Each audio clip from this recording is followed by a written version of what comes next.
Hey there, filthy animals. Mr. Dirty back with another episode of GTM Show, and as promised, another new item from Checkers, Rallies, whatever you have where you live. It's one or the other. Now, they already had the Baconzilla on the menu for years and years. Now, over the last couple of years, they started to incorporate like a shaved steak product onto some of the burgers, like a Philly cheesesteak type deal. I think they even have a Philly cheesesteak on the menu that you can order. That's just the steak and cheese on like a hoagie bun. Now they're bringing us what they're calling the Steakzilla, and I wanted to see if this was any different than the buttery steak and bacon thing that we had yesterday. So it pretty much looks like all the exact same ingredients, only it's a double patty. It looked a little taller, honestly. They asked me if I wanted bacon. The one that we had yesterday had bacon on it. This one didn't, so I guess for an upgrade you can add bacon, and then they ask you if you want 2 slices or 4 slices. We already got like a whole ton of fucking meat on here right now, so I told her just 2 slices, but yeah, we're going bacon route. Let's crack open this foil wrapper. Yesterday's was at a paper wrapper. This time around, you know, they're specialty, they're premium sandwiches in the foil wrapper.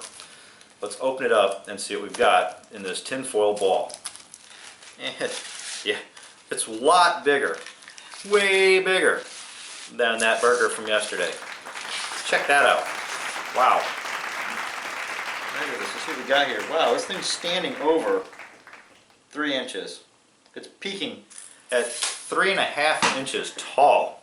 And it damn well should, because this thing ran us like $4.99 for just the sandwich, no combo. Alright, so bam, look at that. This thing is goddamn huge. There it is, the Steakzilla. I have no description on this, so we're going to pick it apart and see what's on there. Let's peek through the layers here. So we got nothing on the bottom, and we got our beef patty. On top of that is more of the shaved steak going on there. Then a beef patty, more of the cheese, more steak, bacon, and then our top bun. Alright, let's snap into this one time. The Steakzilla from Checkers Rallies. You know what I don't see on here that we saw yesterday? Those onion tanglers. Is that them?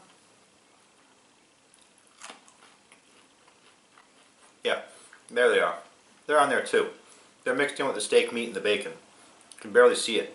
And I thought I tasted those on there because it had a similar taste to the burger, the buttery steak and bacon one that had the onion anglers, as they're calling it, on there, and that tasted like a Philly cheesesteak. This one has a slight flavor of that, but with those 2 patties on there, and they're every bit as thick as the patties from the previous episode, it overwhelms it, really cuts it. You can still taste the bacon, you can still taste the steak. Every once in a while you kind of taste those onion anglers, but you're getting more of the deep fried breading flavor off there, where yesterday, because it didn't have that second beef patty to overwhelm it with like a salty, greasy flavor, it was closer to the Philly cheesesteak. It tasted more like a sautéed onion. You hit this one more time.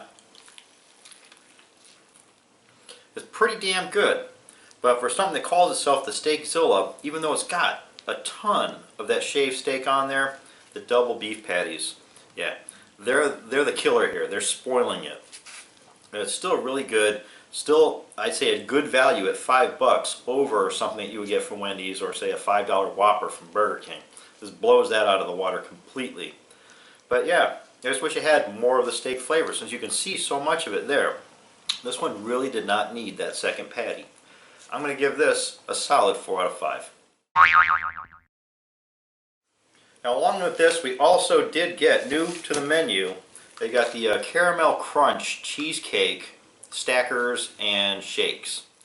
Now, we did ask for a shake. I guess you didn't hear me through the car window because it was completely pissing outside. It's raining sideways, for Christ's sakes.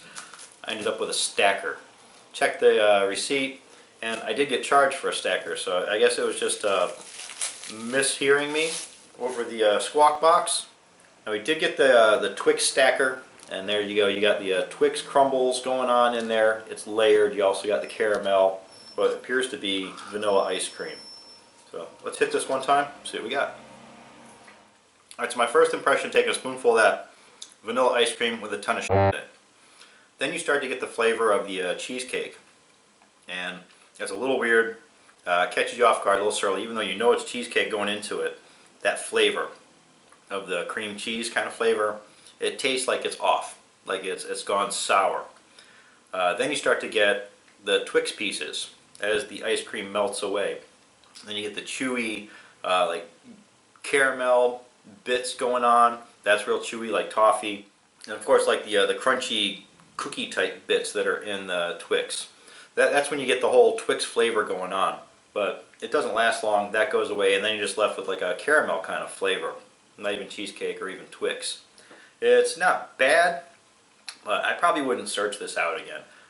It was fun for this experience, I'll say that. I'm giving this a 3 out of 5.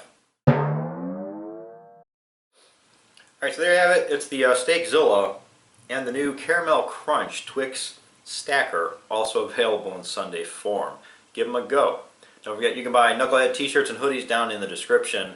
I'm Mr. Dirty, this is the GTM Show. Don't forget, you can follow me on Twitter and Instagram at TheRealMrDirty. And as always, get out of here. Go have a rotten day.